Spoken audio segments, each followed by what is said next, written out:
तो गाइज अभी यहाँ पर हम देख रहे हैं कि कैपिटलाइजेशन में फिर से 6 से 9 बिलियन के दरमियान रोटेशन मुसलसल ऑन है। बीटीसी डोमिनेंस है कि यहाँ पर टूटने का नाम नहीं ले रहा। अगर 0.10 की कमी होती है तो 0.30 का इजाफा हो जाता है। मॉर्निंग का आगाज होते ही यहाँ पर बीटीसी ने हमें एक बड़ा लो प्रोवाइड किया, जिसका मुझे डाउट भी था। मैं पहले ही आपसे शेयर कर चुका था कि 95,500 तक का मार्केट हमें लो प्रोवाइड कर सकती है। मार्केट ने 95,660 का यहाँ पर लो फेस कर लिया है और अब एक नाकाम सी स्ट्रगल फिलहाल अपर लेवल पे आने की दिखाई दे रही है। तो दोस्तों लो मोमेंटम अभी भी कंटिन्यू रहेगा कि नहीं, इसका जिक्र और तजजिया मुकम्मल होगा बीटीसी और इथेरियम के कैंडल चार्ट पे जा करके।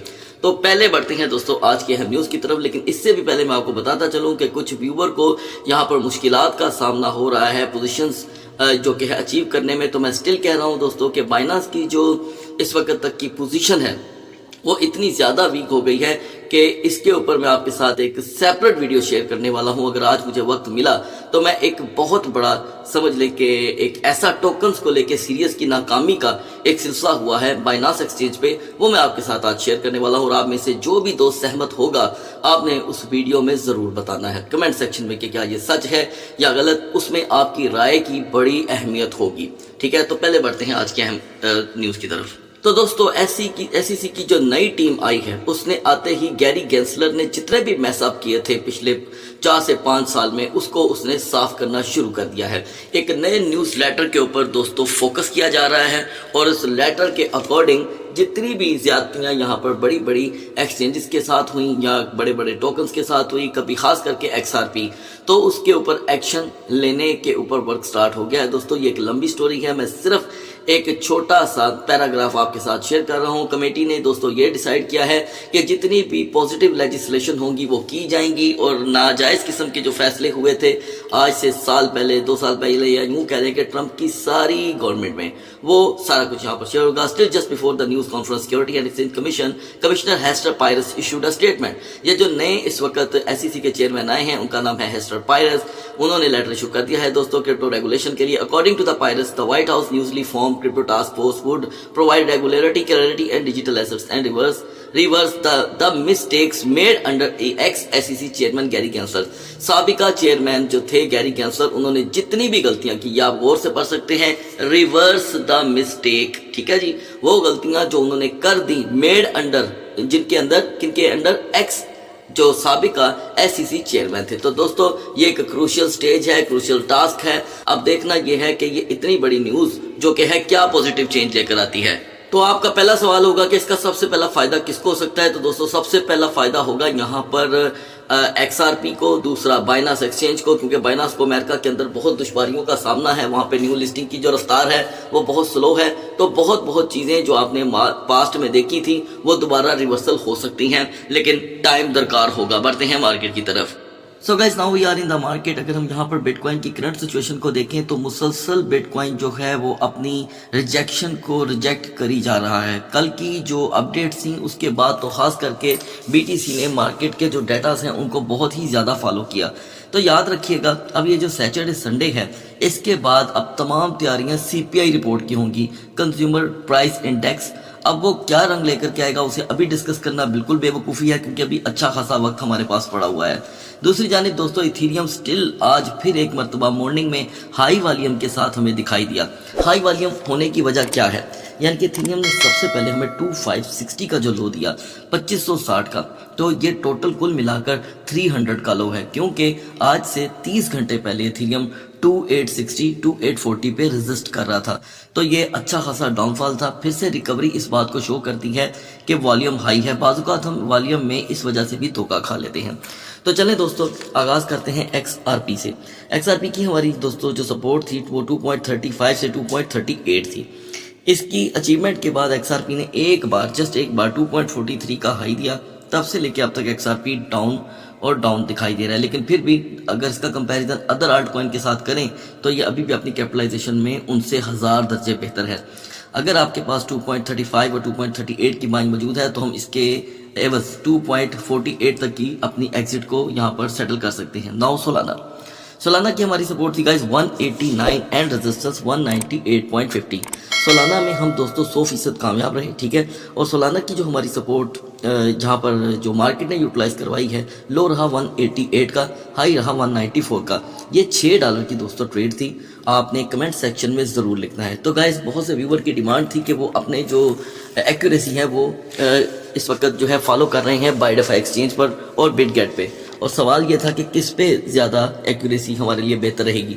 तो दोस्तों इन दोनों में से फिलहाल आप जिस पे भी ट्रेड कर रहे हैं it's good not bad. Next 12 hour के लिए मैं देख रहा हूँ कि सोलाना की सपोर्ट रिटर्न में 185 ही बनने वाली है और रेजिस्टेंस 194.30। बीएनबी की हमारी सपोर्ट थी गाइस 575, रेजिस्टेंस 588। बीएनबी ने हमें यहाँ पर जो लो प्रोवाइड किया है गाइस वो है 570 का, और उसके बाद जो रिवर्सल हुआ है वो है 581 का। इसको अगर हम कंपेयर करें तो हमने $11 की ट्रेड ली है और आज तकरीबन 4 सेशन के बाद बीएनबी के अंदर हमें ट्रेड मिली है।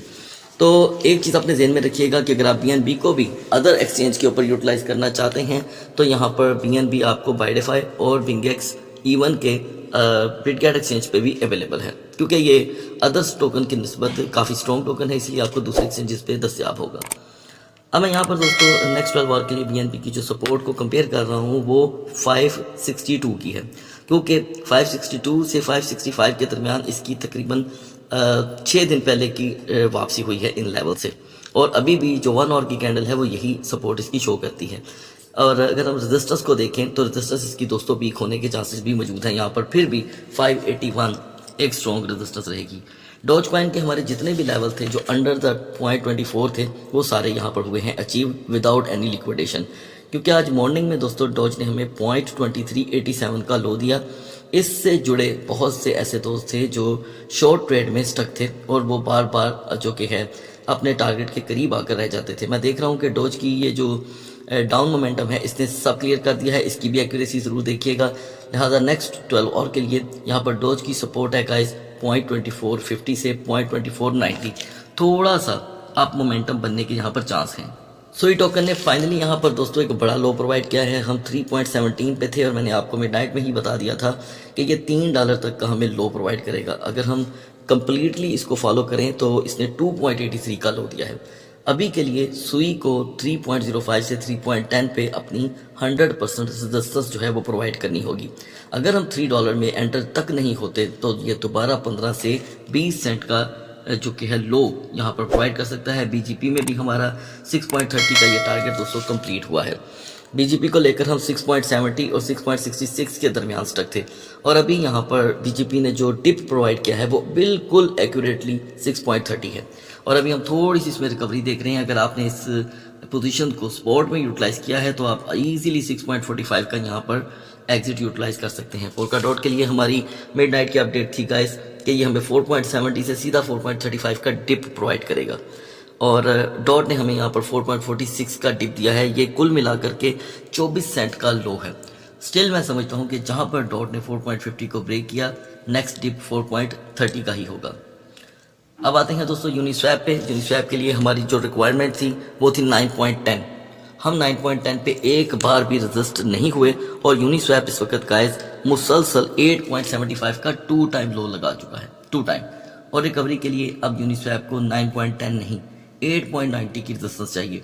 ये भी अगर हम अचीव कर लेते हैं तो इससे ज़्यादा का अप मोमेंटम यूनिस्वैप में अगर बनेगा भी तो वो 9.10 का होगा, जस्ट फॉर टेम्पररी। आने वाले जो सेशंस बन रहे हैं उसमें यूनिस्वैप हमें 8.30 से 8.50 का लो प्रोवाइड कर सकता है। पेपे जिसका मिडनाइट में दोस्तों हमारा एग्जिट हो गया था 5094.50 पे, आप देख सकते हैं पेपे मुसलसल टूट रहा है। यहाँ पर पेपे का जो फर्स्ट टारगेट है, जो मार्केट का सिनेरियो क्रिएट हो रहा है वो 5085 तक का है। अब जो सूरत हाल है इसके मुताबिक मार्केट काफ़ी देर तक मीम्स कॉइन को जो है वो अंडर वैल्यू रख सकती है। ये चीज़ अपने ध्यान में रखिएगा। एप्टस को हम अभी दोस्तों कर देंगे इग्नोर और टाओ को करते हैं ऐड। मिडनाइट में हमने दोस्तों टाओ को जिस लेवल के लिए आपके साथ शेयर किया था वो था 310। 100% यहाँ पे टाओ ने ये टारगेट दिया, क्योंकि टाओ का जो लो था वो था 307, हाई रहा दोस्तों 334। अब हमारे 310 के लेवल के मुताबिक टाओ ने फिर हमें यहाँ पर ट्रेड दी है। देखिए दोस्तों लाइव भी आप देख सकते हैं कि it's not bad performance of tau. तो मैं चाहूँगा कि आप कमेंट सेक्शन में ज़रूर लिखें, क्योंकि इस मार्केट के अंदर XRP के बाद यूनिस्वैप के बाद अगर कोई टोकन रॉक कर रहा है तो वो टाउ है। अब अगर यहाँ पर टाउ अपनी इस पोजीशन को ब्रेक करता है 3.40 की और इस रेजिस्टेंस को हासिल नहीं कर पाता तो हम 305 तक का रिपीट में लो देखेंगे। एलडीओ कॉइन में गाइस हमारी शॉर्ट की ट्रेड थी 3 दिन पहले की। एलडीओ मुसलसल 1.70 से 1.80 के दरमियान स्टक था। आज मॉर्निंग में एलडीओ ने 1.50 का लो प्रोवाइड किया है। ये ज़्यादा से ज़्यादा है दोस्तों 1.60 की रिकवरी देने के बाद दोबारा 1.45 तक का आपको टिप प्रोवाइड कर सकता है। तो दोस्तों लो मोमेंटम कंटिन्यूसली मार्केट के ऊपर हावी है, याद रखिएगा। अब आते हैं क्वांट पे। क्वांट में दोस्तों हमारी $78 की एक टारगेट की फर्स्ट स्टेप की बाइंग है। मिड नाइट में अगर हम देखें तो क्वांट $90 पे था, अभी भी हम अपने लेवल को टारगेट करेंगे। तो गाइज ये होता है टिप मार्केट के अंदर अपने टारगेट को फॉलो करके अर्न करना। अब बढ़ते हैं बीटीसी और जीएमपी कैंडल चार्ट की तरफ। बिहाइंड द स्क्रीन गाइज यहाँ पर अगर हम देखें तो बीटीसी जो है वो मॉर्निंग में पूरी तरह नाकाम रहा। 97,440 से दिन का आगाज हुआ, लो रहा 95,660 का। ये कुल मिलाकर कोई 1800 का डिप था और इस बीच हमने अपना जो लो लेवल था वो देखा और जो सेफ जोन है गाइस वो अभी भी वही है 98,500। दोनों लेवल बिल्कुल सिमिलर हैं। अच्छा जी, तो दोस्तों ये आपके सामने चौथा दिन है। बीटीसी की हालत जो है वो खुद भी अब पतली हो रही है लेकिन डोमिनेंस हाई है। बिहाइंड द स्क्रीन 4 आवर की कैंडल पे भी 8 घंटे से बीटीसी टूट रहा है। तो दोस्तों सेफ जोन है बीटीसी की 98,500। इससे पहले ना तो कोई बेहतरी आएगी ना ही कोई चेंज होगा। लेकिन अगर हम डिप की बात करें तो बार बार हमने 95,500 का लो देखा है। आज अगर हम सेकंड ट्रेडिंग सेशन तक यही लो दोबारा देखते हैं तो मार्केट एन मुमकिन है कि 95,000 को भी ब्रेक कर दे और 94,200 का इनिशियल स्टेज के ऊपर हमें लो प्रोवाइड कर दें। खैर मार्केट में यहाँ पर रिवर्सल इस लेवल पे थोड़ी देर के लिए चलेगा डिप की तरफ।